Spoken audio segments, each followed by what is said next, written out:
started. Okay. Let's see how this works. Do we have talking points? Is there a specific order you want to talk in, or do you just want to free it, like just whatever? I think we'll just kind of talk with there. I mean, there's a lot to talk about, and I think it's recording now. So it is. It says I see a record button up here. Okay. A recording icon up here. So we should be recording. But yeah, there's a lot to talk about. What did you think of the episode? Because we just finished watching it. Okay. And okay. So, should we do introductions of who we are, or should we just go for it? I think we can do introductions, episode 2. You want to do episode 2? Oh, we're just gonna leave it a mystery until episode 2. No, it's okay. Yeah, we can do a little bit of introduction. So, okay. Yeah. Well then, you want me to go first? Yeah, go ahead. Okay. Go first. I'm Dustin. I'm part of the San Diego Gunpla community, right? We're a community, right? Yeah, we're a community. And we're just gonna talk about Gundam in this episode, I guess, right? Yeah, actually, that's I think that's the whole podcast. That's all we talk about. We're specific to one genre and one thing. It's just Gundam. So my name is Steven, and I made the San Diego Gunpla group, and so this whole podcast is brought to you by San Diego Gunpla. So that's gonna be our thing. All right. But yeah, now let's get hype. Let's get hype about what we want to talk about. Oh my gosh. Episode 25. Episode 25. What'd you think, man? Gundam Build Divers Re-Rise. Ooh.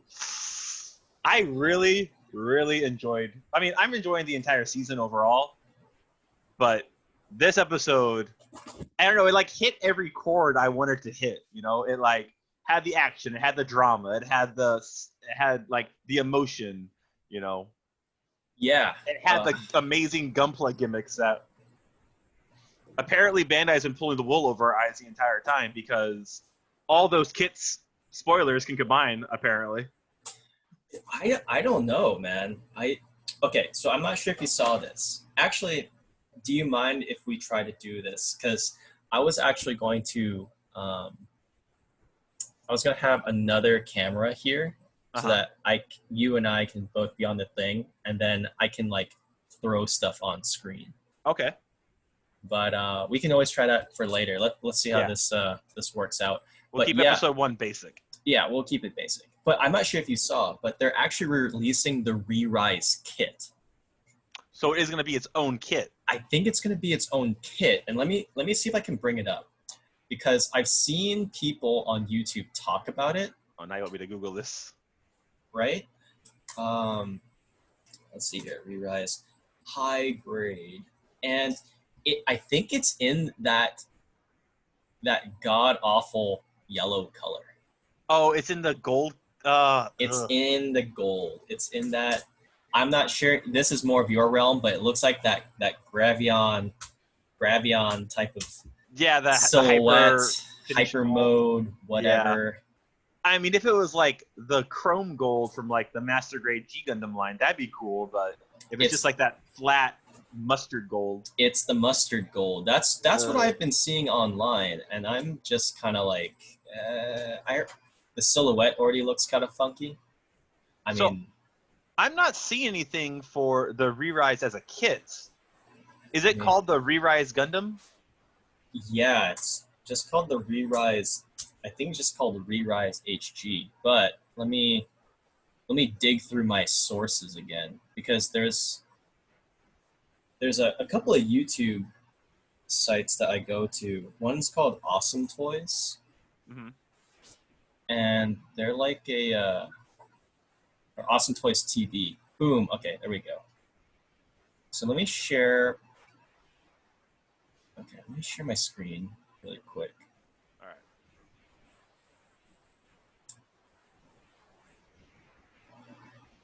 right. Okay. Okay. So yeah, so they are talking about the RG Xeon. Yeah, the RG Xeon. Okay. I'm actually pretty hyped about the RG Xeon. I might have to get this. I'm not a big RG guy, but this one looks really good. Right? Like I don't know. It's very unique. Yeah. And I think I have enough familiarity with the Xeon where I'm like, okay, yeah, I'll put $50 into this. Like, yeah. I'm okay with that. Yeah. Right? Actually, I guess since it's doing the screen sharing, it actually does see the both of us. Yeah. So I guess Hey, it's pretty and okay. I still see recording up here in the corner, so Okay, for the perfect. entire screen. Right. So I don't know what he's actually talking about. I haven't watched this video yet. Yeah, we're just here for looks. But oh my gosh, there's gonna be a perfect. There might be a perfect Perfect Zeong, a perfect P Bandai perfect Zeong, real grade. That'll cost $100. Bandai knows how to make that money. That's They're true. gonna make that money. Okay, All right, but so yeah, where's? Oh yeah, I saw this about the Blaze and the Phantom Zaku coming dude, out. I'm waiting for that Ray Zabarel, The white one. the white one. That is Yes. gonna be super cool. Holy crap. Um, You know, I I mean, never built the MG Lunimaria Hawk Zaku, but I've heard good things about the actual kit, but not yeah, the backpack unit. I keep hearing really good things too. So I'm wondering how they're gonna fix the wizard pack on this. Yeah. I'm also hoping that they make. I don't know if this is true or not, but I don't. Is the 1/100 scale no grade wizard packs compatible with the master grade? Really? I Oh, don't you know know if what? it. I don't know if it's true. I think I read something about that too at one point. So I don't know. That's pretty unconfirmed. But okay, Hajiraboshi. Oh, this is the original. Oh no, this is the one from the mobile game. Yeah.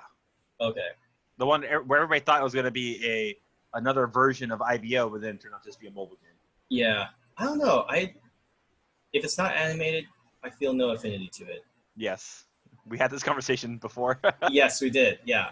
I actually had a does not conversation. believe in side story suits that aren't animated. It has to be animated, man. I mean, I guess this was animated in the trailer. If it's not, that's But- true. It was in the trailer, but if it's not animated in an OVA or a side story or a show, Steven does not want it. Yeah, you usually does not want it. Usually. Because there's literally a gun barrel striker pack Oh yeah. right next to this computer. There we go. There This it is is. it.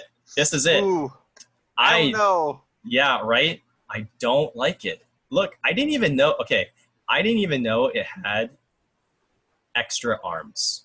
So yes, because when the Aegis or what is his suit? The Aegis Knight, right? Yeah, Aegis Knight. When Aegis Knight detaches, because it's an Aegis core, the arms and legs are still attached like the main section of the unit, so they all come off together, I guess. Okay. Oh, here's Sunny and her Roy Mustang. Oh, this is cool. Gotta show off the androids. Yeah. But yeah, I have an Aegis high grade though, and I don't think it connects that way. Well, I think the Aegis Knight though is a new mold. It's not just a straight Aegis.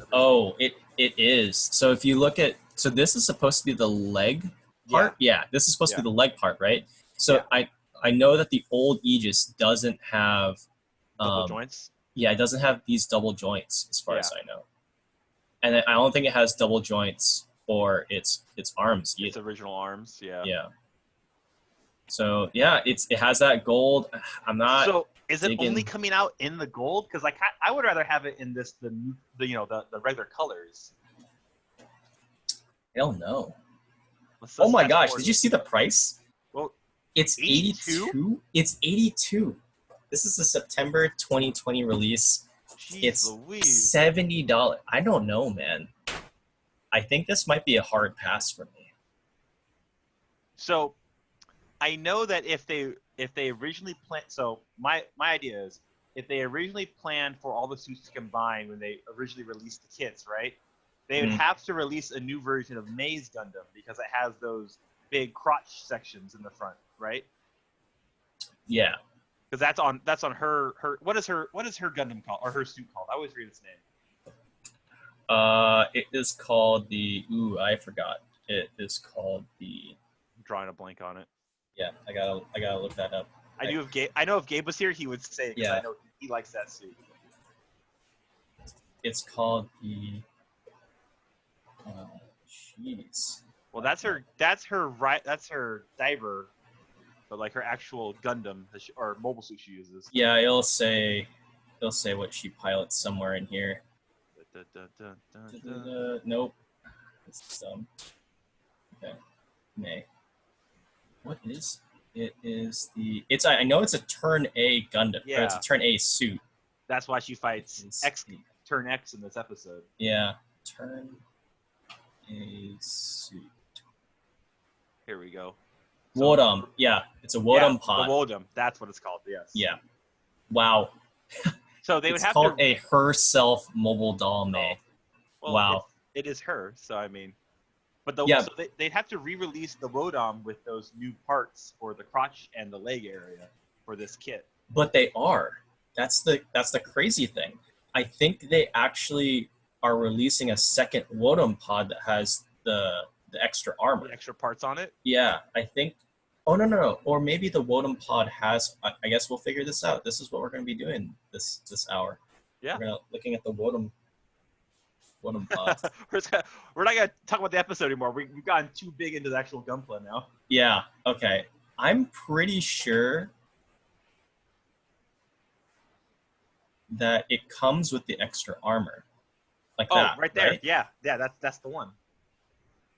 So is that an attachment piece, like like the weapon pack sold separately, or is that in the actual box? No, I think it comes in the actual box because this is just it's titled Wodum Pod. Yeah. I think this is. I just love how you have all the P Bandai tabs. Oh, dude! Yeah. If we haven't mentioned, it's also like it's Gundam week right now, where like Dustin is having crazy Gundam sales on exclusives that we'll never get in the States besides this one sale. And that's why this is like the best time to talk about Gundam, because we have the Gundam Expo, we have Re-Rise ending, we have GBGW doing crazy stuff, we have what is it, Extreme Versus? Is that what it's called? Extreme Versus Next? Yeah, if Gabe was here, because he's been playing that. I don't remember what it's called. Yeah, so that's been really popular. And then what else? We have all the sales, all the P Bandai stuff that's been announced and being released. Oh, it is such a great time to be a Gundam fan. It is true. Yeah, it's such a terrible time at the same time because I don't have time anymore. You don't want to spend the money, but you kind of want to spend the money. Yeah. All right, let's go forward more in this and let's see what he posts about here. Okay, so I guess it's just kind of showing it's a little bit of its flexibility. I guess you get new arms. Yeah, you get giant hands apparently. Giant hands. And then this looks like it's going to be the same recycled parts from the what's it called? The Valkyrie Lander? Yeah. His upgraded version of it. And then the headdress, I think, is from the Aegis. So, okay so there's the Valkyrie Lander in that color scheme. So I wonder, do you get all the kits in one box? Is that the thing? I wish they just showed a little bit of the bottom of the core Gundam so I can see if you actually get the legs. Because the crazy... Ooh, so there it is. So you get all four kits. Okay, I mean, that's not a bad deal for $80 or for $70, I guess. It's weird. Okay, but they're in that gold finish.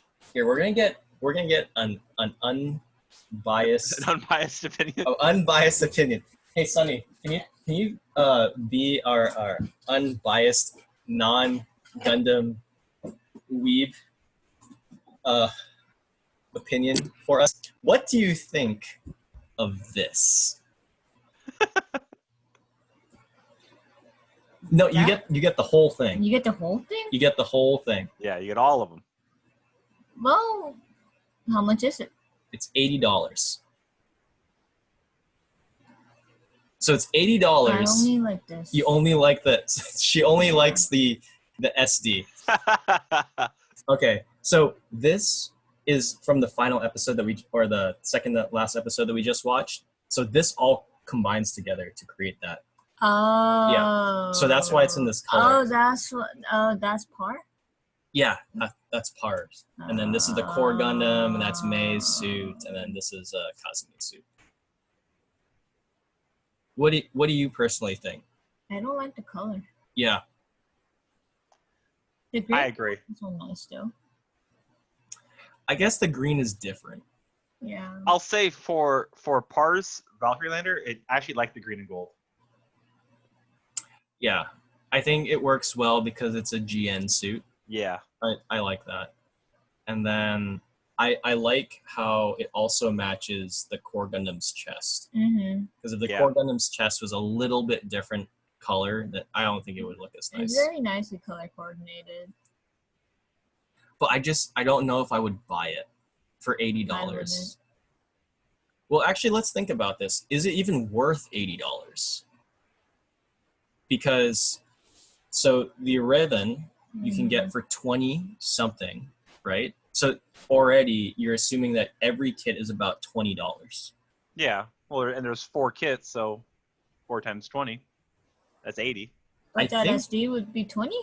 Yeah, wouldn't the SB a little cheaper?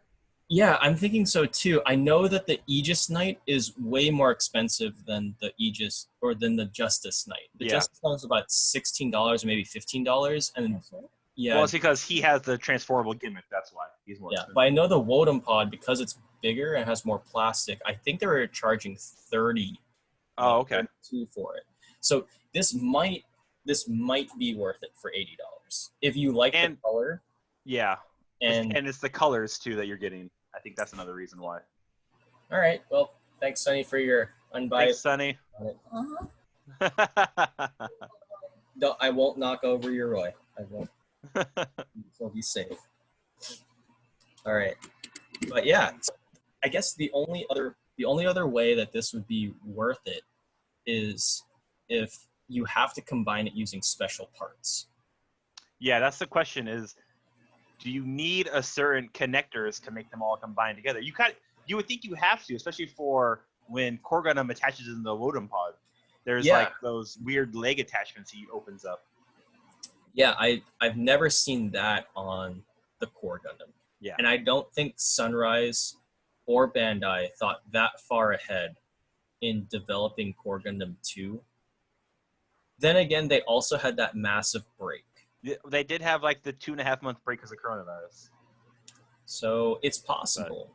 It is.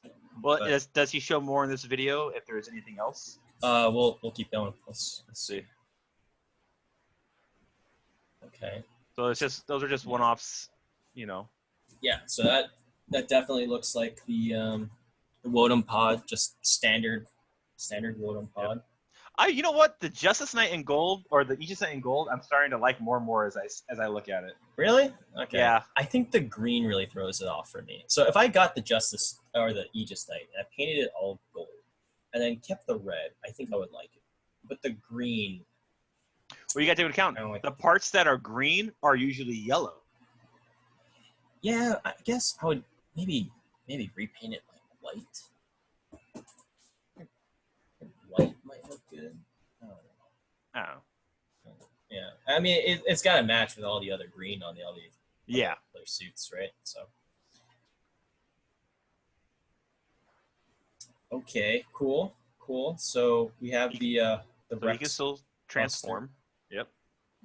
Or is that the No, that's Morgiana mode? yeah, that's Morgiana mode. Okay, and then this is the So- Uravan.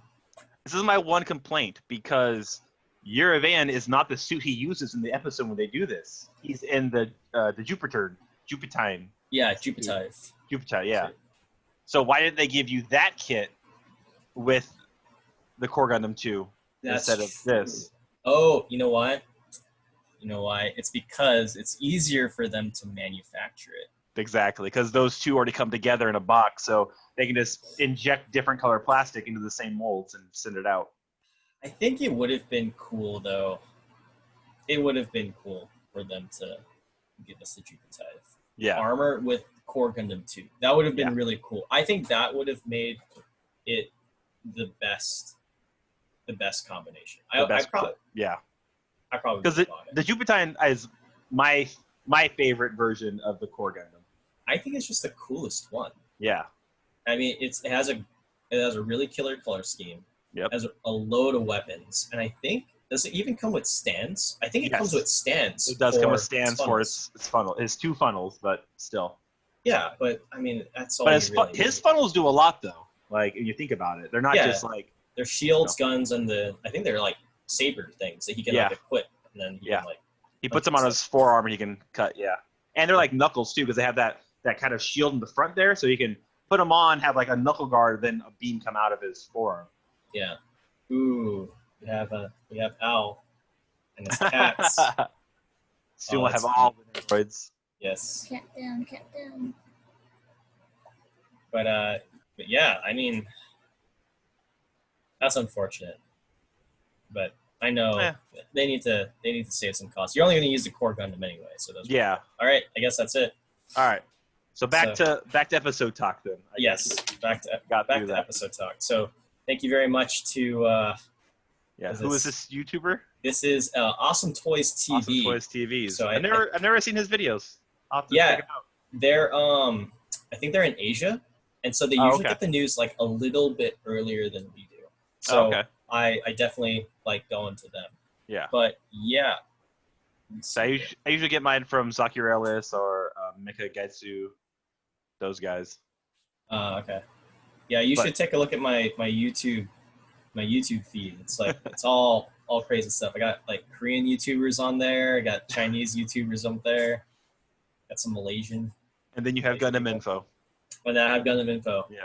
Yeah, we need to have Gundam info because you need that Gundam. It's the official one, right? So how did you feel? So you watched it twice now, right? I've also watched it twice. Watched it twice. Okay. So after watching it, how did you feel with the episode?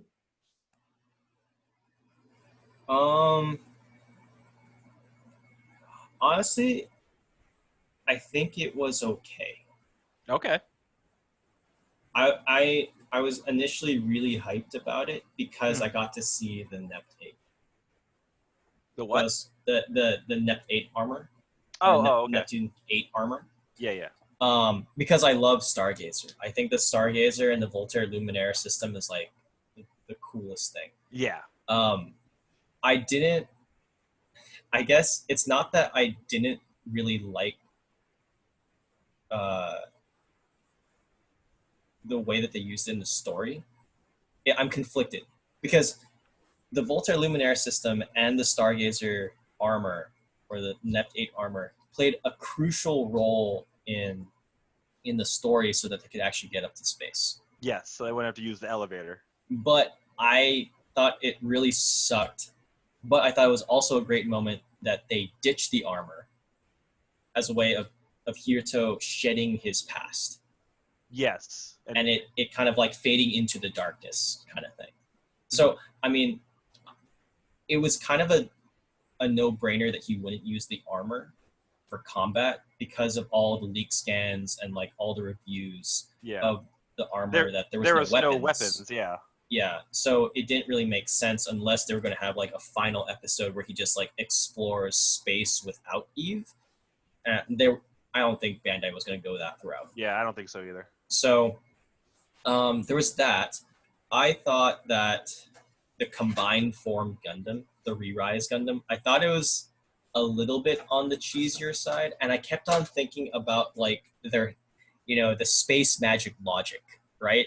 So if they're going from a video game and then they're coming into real life, and then they combine and they can kind of do all this like gold shifting and like the giant just crazy like stuff, magic seal kind of stuff. I was like, but how does that work? And then like how like that magic sand is very magical. Let me just put it out there. Well, and I think if you look, the seal they make is like the same seal that the dragon uses. What's the dragon's name? I didn't know that. Yeah, Koron. Korodon. Like I don't want to butcher his name. It's like Cauron. Yes. Koron. Yeah. D in there too. Oh, maybe. I don't know, but like, so I thought that was cool that they're using like the same seal as the magic that the dragon uses, so it's kind of within the world of that.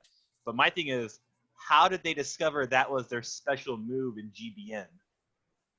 That's true, right? So yeah, there's just like a lot of little things where it's like if I turn off my brain and I watched it, I would love the episode, and I think it's super cool.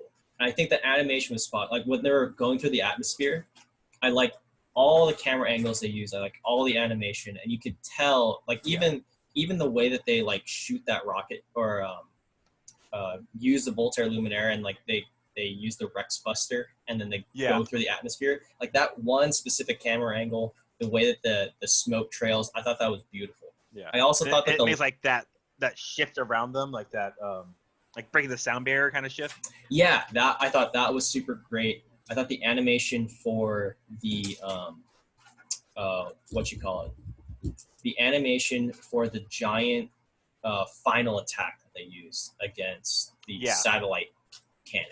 I thought the those giant swirls, sun, pretty much. The giant sun, and then it has that like focus beam after the seals. Yes. I thought that looked really good. I thought that was fantastic. You don't normally see that type of beam effect drawn in Gundam very much because you don't usually have like a fantastical aspect to Gundam. It's usually just straight beams. Very straightforward, like science oriented. Yeah, so that part I really enjoyed.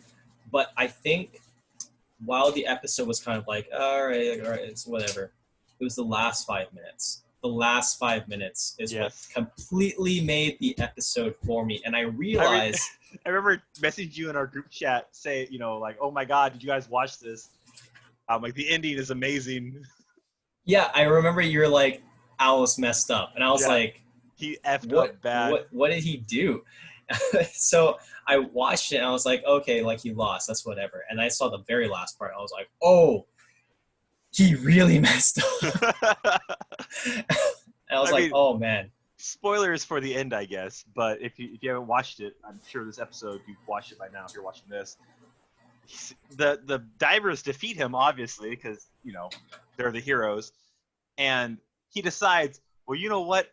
Forget this. I'm gonna go to the Gunpla world and I'm gonna destroy all the Gunpla people, and so they can never come back to my world and mess with me again. And he teleports to GBN, and I don't know why he picked this place. He teleports to Avalon's base, which is the top clan in GBN, which is where the champ is, right? And then he gets there, and he's like, he has a massive like armada for some reason, and he's like, I'm gonna destroy everything. And you hear Maggie just welcome him, and it's just like, boop, boop, all the radars go off, and he sees he's surrounded by Gundams. Yeah. And I'm just like, ooh. That's not a good look, Alnus. Like it's that Yokoso. Oh man. That killed me. Oh man. That was great. It was when Magi yelled Irashai, which is like what's welcome, right? In Japanese. Yeah. Yeah. And then I was reading the comments, everybody's just like so I was reading like YouTube comments, and they were all posting it's like a real live event now. So everybody in GBN's just like, oh, it's an event. Let's all just jump on and get our gear for this event. Not knowing they're fighting a space AI. Space AI that I like. That's interesting, man. Like, even that, I don't really understand how that transfers. So did he digitize all of the real world stuff into the server? So the way I took it is because at the end of the episode you see that little clip where Alnus has that flashback of the two girls, right? And those girls look just like Sarah and Eva, but with different hair color, right? So I'm like, so I've always been on the side where the diver or the L divers, their intelligence, their data, where they say it comes from GBN, I always believe that it was after Rewrite started. I started following this theory where the ancient people of that planet digitized themselves and traveled the universe, and then they found the GBN, and that's that's not a theory. That's actually what happens. Well, yeah, now it's been confirmed. That's what happened. Yeah. So, I mean, if they had the ability to do it, why couldn't Alnus have the ability to digitize and go to GBN just like they did? That's true, but he didn't have an army. Where did the armada come from? Yeah. Right, and so then that's kind of well, what is the extent of his powers then? Yeah. Because can he just materialize whatever that he wants to materialize? Anyway, we're kind of diving a little bit too deep. We're kind of going into the wormhole just a little bit. That is what we're here for. But Okay, yeah, let's just keep on diving. So it's like, we're diving into divers, you know? yeah. So then, like, what is Alice's like true potential, and how are we going to see that in the next episode? Because like, then theoretically he can't lose, right? If If he he's can just keep creating stuff, yeah. Like, what's the and short of the administration somehow finding a back door to block him, which I don't think they'll do. I mean, is he just going to keep getting blasted by these GBN players until he just gets tired of his side losing? yeah. Because So- it's kind of the same thing when in divers when the virus took over and made all the raid event kind of impossible to beat, but they ended up beating it. Yeah. I don't know, how did they beat it again? Power of friendship? Was that it? It was that with the fact that the guy who did the brake seals, he made a backdoor for the administration to counter the virus. Oh right, I remember Yeah. now. Okay. Yeah. I remember it was a cool scene. Yeah, because they're going to reboot all of GBN and it was going to erase all the L-Diver data. Yeah. But then they found a way to save the L-Diver data and then keep GBN on operational. Yeah. So. Okay. But I will say, if we're going to jump back into the episode, the scene with Freddy, when he like gives his little spiel to Allness about don't worry, we'll protect the planet now, kind of thing. That brought a little tear to my eye because I actually really like Freddy as a character. Okay. All right. Cute little dog person who has like a lot of emotion and driving. He's like the driving force for the team. I think a lot of the times. Dude, I think so. I don't know if you agree with this, but I watched that second part again with Alice looking at or remembering all the stuff. Mm-hmm. He saw the ancient that looked like Eve and Sarah. Yeah. And he saw the dog. Yes. And so my thing is that I think they just left a bunch of their animals on the planet and they just evolved to be sentient. Like intelligent, not when I first watched it, I was like, oh, the dog is like that little floaty thing that Sarah has, right? Yeah. But then when I watched it again, like you said, I was like, that dog looks just like Freddy. Like the color scheme, like the way the fur pops out of its face, the little scarf it had. Yeah. I'm like, wait a second. Is that right? Are the animals are the God, what is their race called? I always forget. They're just named after. I thought they were just called Eldorians. Eldorians. Are the Eldorians just mutated dogs? Like, I think so. Like, yeah. Is this Gundam predicting what the end of the world will basically become? When humans are all gone, it's just the animals who will roam and become intelligent. And like, because they say that Eldoria was dying originally. That's why they left the planet. Yeah. So did the animals stick in Eldora and like absorb radiation or something, and then like, well, it was generations too. It was millennia. Yeah, it was like eons. Yeah. Right. So because the planet was pretty much dead, and now it's full life again. So. I mean, the AI lost hair. Yeah. Like that's and clothes. And clothes. Yes, yeah. I forgot about that. Yeah. So it's just there's a lot of things in the episode where I would sit and I would think and I'd be like, oh, this is fun. Yeah. But like when you're just watching the episode, it's like a regular episode. Yeah. I did like how Patrick Polisar's avatar had a pretty significant portion of the screen. Yeah. This way. It's not like you had to do the little, where's Waldo kind of thing. It was right there. It was right there. Couldn't miss him. Yeah, it's a third of the screen. You definitely could not miss him. Literally, Maggie turns the corner and there he is. It's just right. Glory. Maybe like half a second, but still, it's like a huge thing. There's gonna be somebody on Reddit who's gonna make like a full blown wallpaper of that. I think there's like an unwritten rule in the Build Divers universe where his avatar has to show up at least once in like every episode. Yeah. Yeah. I've seen something like that. Or a character that looks like him like shows up. But yeah.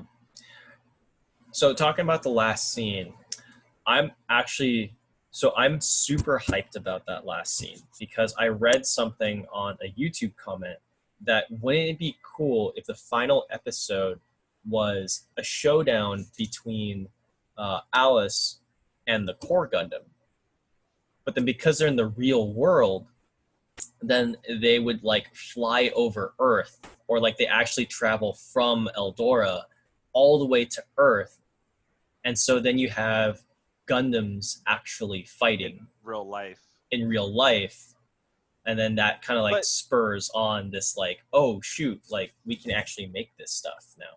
I mean, so we know they're in GBN at the end of the episode. That's where Alnus is, right? He's in GBN.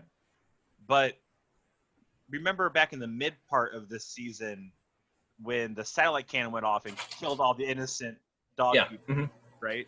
Yeah. There was the power outage on Earth. Like Earth lost internet for like a couple days, and they Yeah. can never explain why that happened.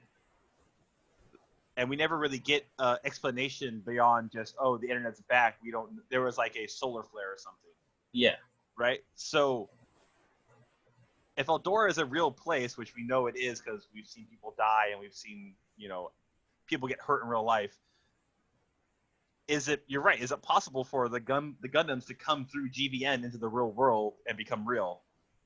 Yeah, because the way that I interpret it was when they said like, oh, it's just like some distant star that kind of gave off some weird radiation. Yeah. I was like, oh shoot, that means Eldora is a real planet, Mhm. and they're transferring their consciousness into an artificial host avatar body, Magic sand. that's magic sand, Yeah. and then converting all of their real world, or Gunpla, into like real world Yeah. tech. Yeah. Right. So yeah, I'd be totally down for that idea. And so Yeah. that's where I thought I would be surprised if they went down that route, but then I think it would be really cool. But then they totally didn't, and they did something that was, I think, going to be even more cool, because you're Yeah. bringing back the whole cast again, and now you're Yeah. going to have like everyone fighting against this. A giant mob of people. Yeah. Yeah, it's just going to be chaos, and it's going to be great. So- It's gonna- Correct me if I'm wrong, but I was reading someplace that they confirmed Bill Divers Re-Rise is getting the second season. I don't know about that. I remember you mentioned it before, and Yeah. I wasn't certain. Okay. I don't know. I don't remember where I read that. It was like maybe in passing I saw that somewhere, and I was like, okay. Yeah. Because I'll say, like, I really like the characters in Re-Rise more than original Divers. Mhm. I just preferably I like all the characters in this season a lot better. Yeah, And they have better character growth for a lot of them. I think a lot of them are just chilled out. Yeah. Because when they came back for episode 24, I was like, wow, a lot of them are kind of annoying. Oh, the original Divers cast? Yeah. Yeah. Like I didn't really like Yeah. their character shticks. Their over hyperness. Not I guess it was like Momo was like, trying to be like overly cute. And then She's always been super hyper, even in the first season. yeah, and then was it the K1? The guy who has the Gabaldi rebate. Yeah. Yeah.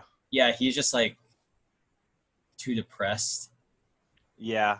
I guess like was He's it always Ayame? depressed though. Yeah. Ayame was like the most like mellow character, I think, out of the bunch. Best ninja girl. Yes, and then Riku, I don't know. Riku was just kind of whatever. Yeah. I mean, I like Riku's suit, but yeah, I've never been a big fan of Riku himself. yeah. But back to Re-Rise. Yes, Re-Rise. Oh, I'm just looking at the chat, trying to get Gabe to catch up on Re-Rise. Oh yeah, well, Oh, Brian wait. says he's all caught up. Oh, Brian's all caught up. Yep. He said he caught up all in one day. Should we bring Brian into this call? Probably not right now. We could ask him, see if he wants to join. I don't know if he has Zoom. I mean, how hard is Zoom though? I mean, It's not. I mean, you just installed it, right? Yeah. But yeah, I also liked how each character had like their moment in the episode. Like Par Yeah. had his fight with the GN's Y. Oh, I mean that was the archaic Gundam. Oh, it was Arc. Yeah, Y is it was in season 1 of Double. Yeah. That's what I'm talking about. Yeah. And then, wait, what is his name? Kazumi? Cosme. Yeah, Cosme had his fight with the new Gundam, and he's like, if I can't beat the funnel, just become a funnel. He just transforms and crushes them. Yeah. I I think that was a pretty good use of the Aegis. Yeah. I think that's the only time we'll ever see that from the Aegis Knight.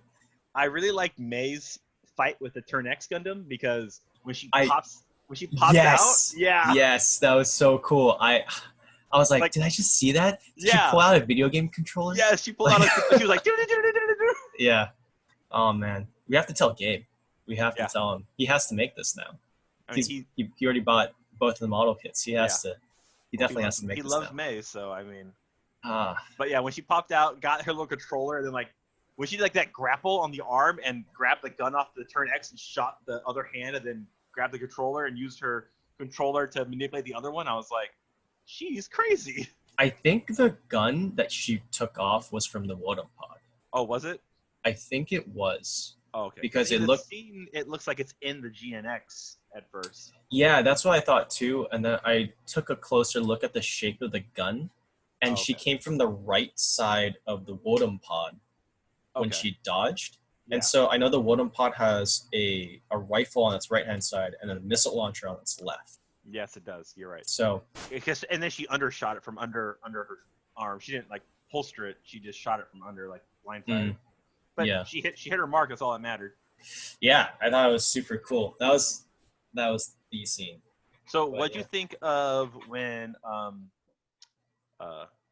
Masaki Shido came back in his Gundam, the Tetrium? Is that how you say it? Yeah, I think it is. Yeah. Tertium. Tertrium, something like that. I thought it was cool. I mean, he was flying on a space dragon. Yeah. That was So pretty cool. I guess the part. So I thought that was cool. I thought that was a huge reference to the first build fighters when you had, was it Shisho and Rao team up, and then they go like across space, and you see them from like a distance, and they're like, "Oh my gosh, you're so strong!" Yeah. And like you just see explosions going on in their path. But I was initially confused, to be honest, when Kirito. It was a very interesting scene because he appears, and they're like, "Oh, it's Masaki," and then after that, Kirito is like, "Kodron, he's not," and then I was like, "Is he not?" I don't know why Kirito is being concerned, and then it clicked the second time where I was like, "Oh, he was about to say he's not fully healed yet." Yeah, that's what I was thinking too. But I guess it just for some reason it didn't click to me. But I thought, I'm glad. like you, I thought it was kind of weird. Like they cut him off real quick, and then like he was just kind of like, I'm going to join the fight. But then you see him stay behind. And you're like, wait, what are they going to do? Are they just going to protect the Eldora people? But then later on, you see him fly up through space. Yeah, and then I don't know. There's that whole part was like I understand that they need to they just need to push, and you could tell that they didn't have an ending or an opening this episode. Yeah. So they just I think they literally just ran out of room. Well, they insert song they insert song the opening when they all combined, and then they had the ending song play when all this came to GDN. Oh, but they didn't have any opening cinematic. Or an ending cinematic. So it was just the songs were in there. Yeah. Yeah, so they really needed that extra 5 minutes in order to complete their story, which is good. That means we get more animation. Yeah. But yeah, that scene was a little weird. I don't know if you watch it again or happen to watch it again. Hirito looks very concerned, and then the next scene you flash over to Misaki. Cauldron speaks, and then you look back at the Build Divers team, and they're all just smiling. Yeah. But then you think logically, oh, if you were concerned about his health, then you wouldn't really be smiling. You'd just be like, I don't know if it's because Cauldron, I think, kind of he says I know, right? If I remember right, he says he just cuts off Hirito because I know. But then I don't know, is it the idea that those two together are that strong? So there's I don't know. I don't know if it's they trust the dragon to protect him. That's kind of how I thought it was. That they put enough trust in him that he was going to protect him, even though he was strong enough to fight but still weak, kind of thing. Yeah. So I mean, that totally makes sense. Yeah. And I mean, I'm gonna buy it. That's how I'll interpret it. It's Gundam anime logic, whatever. I just want to see cool action scenes. So. Yeah. No, it's got to make sense. It's got to flow. What'd There you has to be think? logic to it. What'd you think of the cut-ins of Hinata and her bow ceremony? Because that was a big part of the episode too. Was seeing her get ready for her bow ceremony, all the prep to that. You know. I'm still trying to rationalize the themes behind that. I'm sure that there's a big cultural part that I'm missing. Yeah. Um. Because so I was reading online that ceremony happens during a changing of the season, right? It's supposed to be like a seasonal thing. Like it's like them welcoming the new season and hoping for good bounty, right? Oh, okay. And someone posted online that if you look closely, the 4 Gundams of the Build Divers team represent the 4 Guardian Beasts of Japan. So Core Gundam is the Core Gundam Earth 3 is the Azure Dragon. The Valkyrie Lander is the Vermilion Falcon or Vermilion Bird. The Wodom is the Black Turtle, and then the Justice Knight or Aegis Gundam is the White Tiger, right? And that when they all combine like they do in the episode, that's representative of the 5th god, which is the Golden God of Change or seasons, I think is what it is, and that's why he is gold, I guess. Interesting. Something I read online. I don't know if there's any truth to that, but like once I started looking at that, it made sense to me. So I'm like, oh, this person did a lot of like insight checks on this show. Yeah. Okay. Yeah, I can appreciate that. I'll buy the $80 set now. Like, yeah. Yeah. So that's why. Okay. So that's I was reading these comments in like this thread, and they were saying that's why the scene when she hits the bullseye and they hit the core of the satellite at the same time, that's what the representation of the seasons changing kind of thing is. Okay. Yeah. Got it. So that's interesting, right? Yeah. So from a narrative perspective, what's really interesting is that if the Build Divers was supposed to represent change, the next scene that you see is Alice re-examining himself and looking back. Yeah. And then you have the agents of the past show up in the next scene because then Kodron and Masaki come up. Yeah. And Alice actually looks like he's about to turn. Yeah, you think he's going to turn. Yeah, right? That last instant. But it's not when Cauldron speaks. Yeah. It's when Masaki speaks. Yeah. And it's right after Masaki speaks that it reverts everything back. Yeah. Well, if you listen, Masaki kind of threatens him if you listen real close.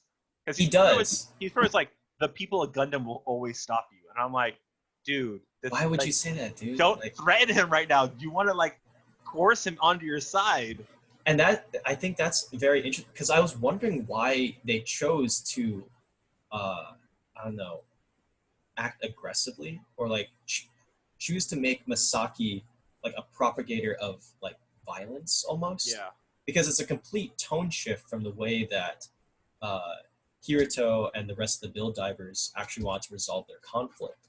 Yeah. And so everything that you're talking about that season of change and stuff like that, and the Build Diver team representing that change makes a lot of sense because it was when they removed themselves from that Alice went back to his old ways and tried to, kill everybody again. Yeah. Nice. You got Edna. Does she have all 3 now? She's got all 3. She's got all 3. These are really cool. Probably should watch Fullmetal Alchemist again. But Brotherhood or the original? Doesn't matter, I guess. Yeah, I guess it doesn't. If you watch the original, then you can watch The Conqueror of Shambhala. Oh yeah. But yeah, that I'll have to think about that. I'll have to let that marinate a little bit. I kind of didn't really get the bow ceremony until I read that comment, and then like I thought about it. I'm like, okay, like I can see that connecting now, like the whole bow thing being that important for that scene. Yeah, it definitely recontextualizes. I'm wondering how much it changes the way that you watch the whole series now. Yeah. Because the bow and the archery are such an important aspect in most of the series with Yeah. Hinata. Yeah. So I don't know. Because when you look back at the show, they all the build divers start at a pretty low point in their Yeah. story, Mhm. right? And it doesn't happen overnight. That's why I like build divers, because like all their changes happen, you know, over a course of the entire series. And it's not till like that second arc when, after the satellite cannon goes off, when they really realize, it hits them at their core that, what we're doing actually matters. We need to take it seriously, kind of thing. But like from Cosma being just I'm all about the points guy, I'm just here to like make my rank go up, to we need to protect these innocent people because they actually matter, and to Par getting over his fear of flying to like unlock the full potential of his Gunpla, to Hiruto letting go of his past finally. Mm. You know, I mean, I guess May is the only one where her character growth isn't that dramatic. I think it's just more she becomes more humanized as a character. Yeah, And I don't not know if as you saw robotic. the last trailer or the trailer for the last episode. For episode 26. Yeah, have you gotten a chance to watch it yet? Well, I watched it, but what are you? Let me see. Because I Oh, have watched it twice now, but I think that the way that they write out all of their own personal conflicts was, um, I think it was spot on. So I think May's was just finding a purpose, yeah, right? Finding a purpose, or I think they translate it as like finding her mission. yeah, And then Par had like the wounded soul, and then Kazumi was not being able to differentiate between idealism and reality. yeah, And then Hiruto was, a closed off like heart kind of thing. And actually, this gets to like a larger topic thematically about Gundam for me. If you want to jump into this conversation, yeah. because, How so? so I always saw Gundam as commentary or social commentary for specifically war, or for the status of society. Yeah, Right? Like how are we doing in terms of our own like humanistic conflicts, right? And so when you had the original Gundam, you had national wars, right? And that kind of bled out after national wars didn't really become a thing. You had stuff like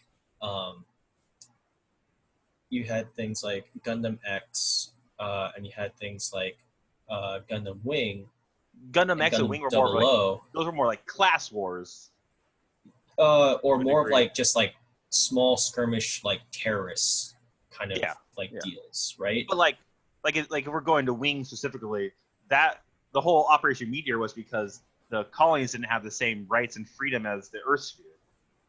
Yeah. So like Gundam Wing is supposed to be kind of like Zeta Gundam, Yeah. like an inverse kind of thing. Mm-hmm.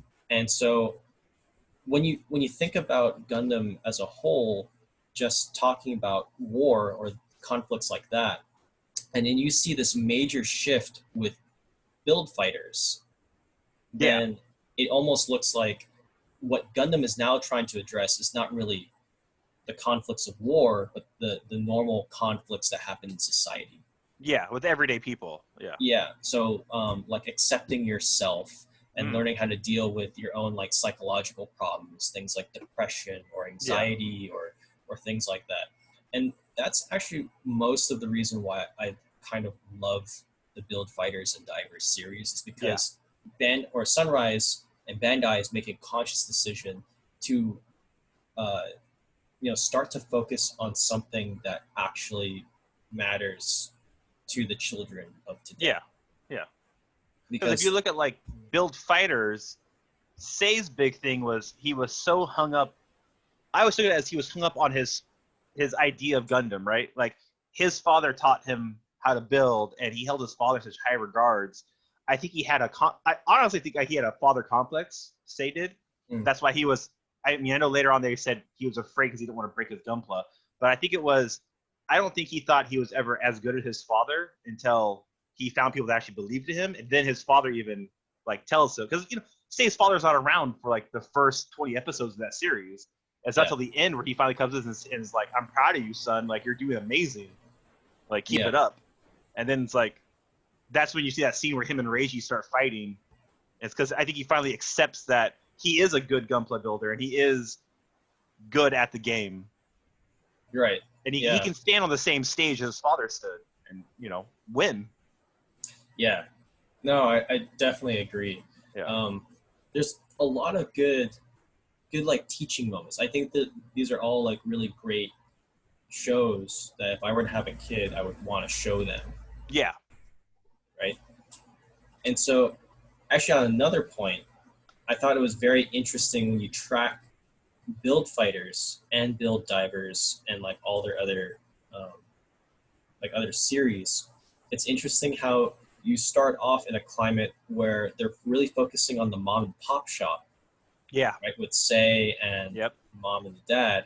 And now when you look at the source of how they acquire their Gunpla now, it has slid over to more quote unquote official, the big shops. So the big shops. Like you have to go to Gundam base in order to get your official merchandise. You can't go to these mom and pop shops anymore. Well, I'll tell you what, if Gundam Base has on-the-spot injection molding for custom parts like they do in Build Divers, I would go there every day. Dude, it's insane. But yeah, I started thinking about that, and I was like, wow, Bandai really is getting more corporate.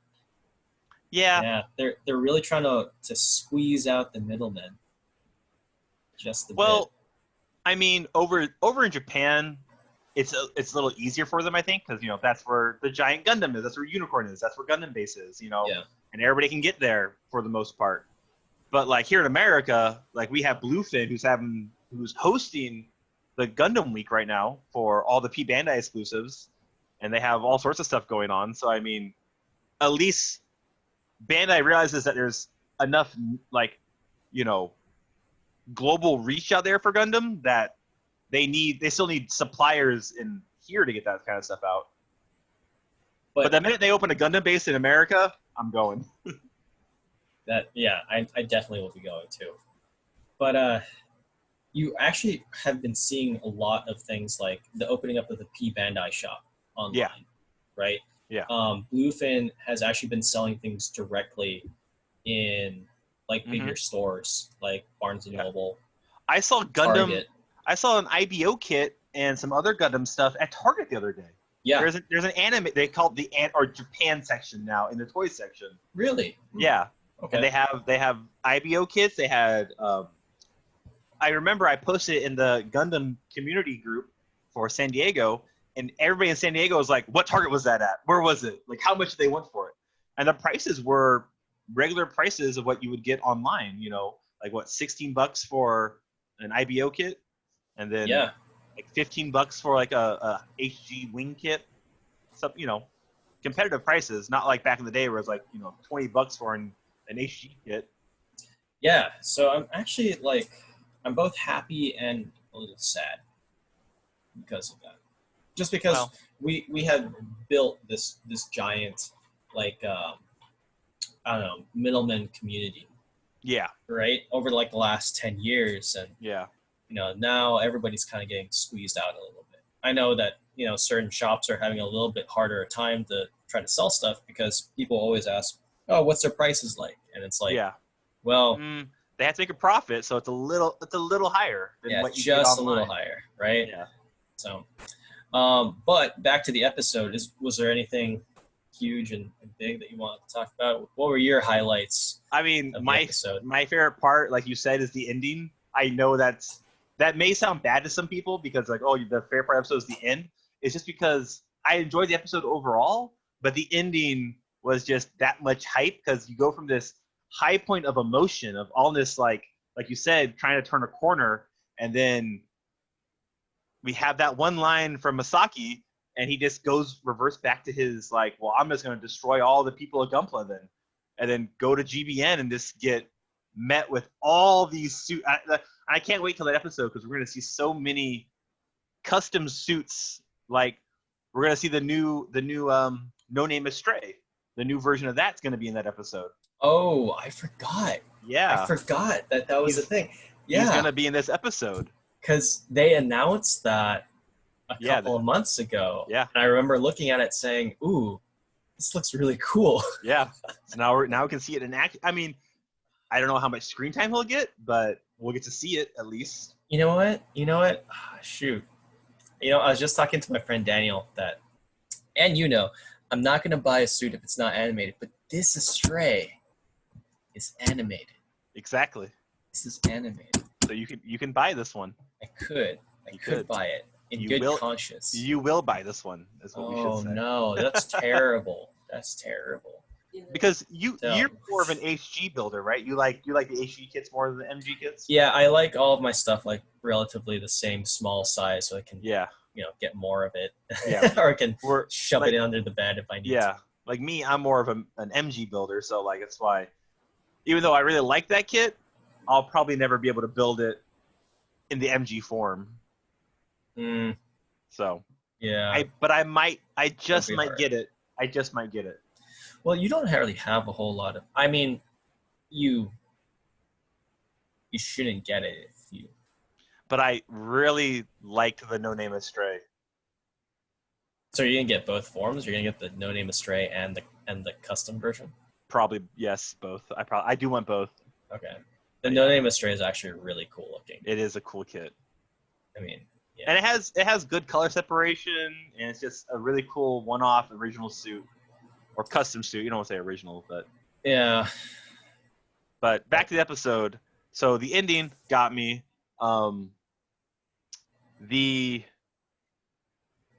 I actually really liked the stuff with Hinata and her bow ceremony stuff, and I liked it more when I read that comment about how it's connected. And I liked when all four suits combined. I'm not a big fan of the glowing gold version of it, but I did like that Gatai, like very Obari feeling, like mecha, and you know me, that I love that stuff. Super robots, love them. I was thinking that the entire time I was watching it. I was like, Dustin is gonna love this episode. I know why he loves this episode. Like my favorite Gundam in the build series is Tryon 3, for God's sake. I mean, Okay. that's my shit right there. All right. Yeah. Makes sense. I mean, But overall, I thought it was a really good episode. I mean, I've really enjoyed Re-Rise as a whole, and I think it's ending. I feel like it's going to end on a strong note. I think so too. Yeah. I was very concerned with Re-Rise, to be honest. Mhm. Very, very, very concerned in the first couple of episodes. Yeah, Divers. Was it because of Divers though, or was it just by itself you were concerned about it? At first, it was because of Divers. Okay, yeah, And then when I saw that they were having a season 2, so with Re-Rise, I was like, okay, cool. Enough people in Japan have faith in this show that they want to do a season 2, so I'll give it a shot. And then the furries came out, and then I was like, oh no, they're just catering to the masses now. But as soon as they hit episode, was it 13, when they nuked the furries? The satellite cannon episode. Yeah, when everything got dark. Yeah. That is when I started to really like the show. Yeah. It's not because they nuked the furries. So it's because Don't misquote me. The mass murder of Yeah. furries. No, it's not. Yeah, God. Got it. Understood. No. It was because of the tone shift. And I think as soon as you saw how the pieces crumbled, and then you could get a better, clearer picture of the show, like how they were trying to subvert your expectations from making it like kind of like a childish kind of like, oh, this is like whatever, to oh, we're gonna hit you in the face with some knowledge, Exactly. boy. Like, I remember watching that episode, and I'm pretty sure I messaged our group chat. I was just like, holy crap, who else watched that? And I think you were the only other person that watched it. You were like, dude, that took such a dark turn. yeah, It was just so unexpected, because like in that episode, you're like, oh, they're gonna make it. They're gonna save Eldora. Right. Whatever. Then it's like, yeah. oh, they didn't make it. Oh, they just killed all those innocent people. Oh my goodness. Yeah, I think it was just the double whammy of they failed the mission, Yeah. And then after they failed the mission, they realized that everybody's alive. That it was Like all that real. they're Yeah. that everybody's real and stuff. It's not a game. And I was just like, whoa, they just did everybody dirty. Yeah. Oh my gosh.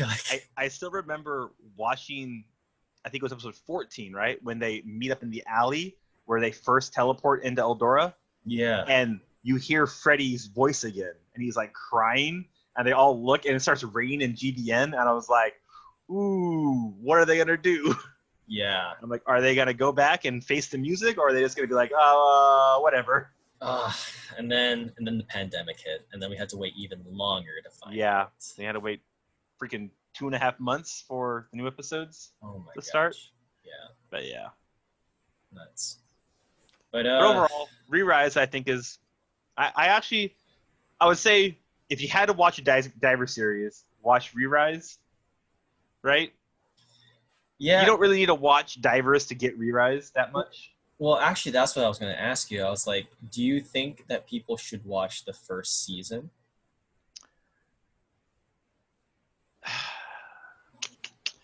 If you're interested, I would say watch Re-Rise first, and if you're interested about like the backstory lore of the Divers and things like that, watch Divers. You know what I mean? Because they don't really talk about the Divers that much in this show besides Eve and May. They don't really go into depth about the other Divers because they say there's like 100 and something Divers in the world now. Yeah, something like that. Yeah, but so I'm like, is that 100 Eldorians that came, ancients that came through that are now divers, or are they just data that constructed? I think that's what it is, that they're actually the ancients. Mm. I don't think that the data exists because you have to follow that law of like conservation, right? Yeah. Like, it has to come from somewhere. Like the data is not just gonna come out of nowhere. Yeah. It's just because the Divers or the ancients like happened upon this software, this digital software that they're this like digital world. Yeah, cool. Like insert Digimon joke here. Yeah, right. Like some people landed in Mario. Some people landed in the Super Smash. Exactly. Yeah, it sucks for them. But some people landed in the GBN. So there you go. Right. Some people landed in World of Warcraft. Some people landed in Final Fantasy 14. So the other thing they don't ever really talk about besides in Divers, so say you're a Build Fighters fan, right? You watch Build Fighters and then Build Fighters Try, and then you start watching Build Divers. They rarely talk about the fact that it's all one canon timeline, that Divers is canon to Fighters because GBF did exist in the Divers world. It's just the global network of VR became more popular than fighting Gunpla in real life. Yeah, that's what I kind of was thinking about. Because Gundam likes to do this thing where you have alternate splintering timelines within the same series, universe, or within the same universe. So I was always under the impression that it was kind of like that, or like the Yu-Gi-Oh thing. You know how like every series of Yu-Gi-Oh kind of has the same like fusion, synchro, exceed, pendulum, whatever, but they're not all explicitly connected and they're not all in the same universe. Yeah. So I always kind of thought that Fighters and Divers was the same way. Mm-hmm. But I don't know. There have been a lot. I think one of our friends was it Daniel? I don't remember. We met him at JR's house. Like he swore that the Divers and the Fighters universe was directly was connected? A direct sequel. Yeah, directly connected. Well, I think that's true because you see in the show, especially in Divers, or in Re-Rise, you see Hiruto playing on GBF right before, and they even talk about GBF is going to shut down because GBN is going to be coming online. So they're having this big GBF tournament, like a goodbye tournament, and then you see Hiruto fight in that tournament. Is that episode 1? No, that's like a episode. Or are they talking about the one where he fights 18. against? It's when he has. It's he when fights he has the No Name, right? No. He fights that guy who had a it wasn't a it was a Mega Zaku he had, right? And Kirito had like a no grade RX-78 that he was using. Oh, yeah, the speed grade. Yeah, the speed grade. Yeah. Right? Okay, I know what you're talking about now. Yes. Yeah, no, that makes sense. So we know GBN hasn't been around. It's only been around for a couple of years, from what I'm gathering. Like, because that happened when right before he made his Core Gundam, because he made Core Gundam because of that speed kit. Yeah. And then he took Core Gundam into GBN. Mm. Yeah. So. It's the same if we go back and look in Build Divers when Riku fights the No Name is Straight pilot in GBF. Yeah. Yeah. So what would be insane for a finale is if the forces of Avalon are actually losing because Alice and all that stuff. And then you see Sekai and Sekai and Sei and Reiji and everybody come on in as like adults. Yeah. And just be like, I guess we're saving the world again. Yeah. Because we know Build Fighters Try is what, 4 years after Build Fighters? Yeah. Because or is it 3? Well, because what's the guy that pilots the Zeta Gundam in Build Fighters Try? He pilots the Kosaka Yuma. Yeah, Yuma. We know Yuma is the younger brother, and he knew Sei. Oh wait, is it 7 years? Maybe it's 7 years. Because there is a big gap. Yeah. Yeah. Let me see. I think it's 7 years. Because like, I want to know where those old school builders are. Like, where is Sei at? How come he's not like top ranked in GBN? You know? Yeah. Like, where is where's Sekai? Where's what is the guy who pilots a Testament Gundam in Try? Is that Wilford? Testament Gundam? Yeah, the one that Sekai fights at the very end of Try. Transit Gundam. Gundam. Transient. Yeah. Not Testament. Testament is an actual suit from Seed. Yeah. I don't remember it. His name was like William Wilford, right? Something like that. Kijima. Kijima, that's what. Yeah, but he had an English last name. Yeah. And what happened to why can't I think of his name? The kid who pilots the Crossbone Gundam, and he fights. He almost like defeats the entire team just by himself. Lucas, because we know Lucas was in season 1 of Build Fighters as a small child, and then grows up and becomes like a very well-known player. Yeah. So, like, what if he's champion? Oh. Holy shit! Because they both have blonde hair. My gosh. He's about the right age now. Dude. Wait, no. Is there Don't they say his fan theory? No, because don't they say the champ's name at the end of Build Fight and at the end of Build Divers? Don't they mean it? No, what's the champ's name? They mean it. I'm gonna look that up now. Yeah. Build Divers. Kyoya.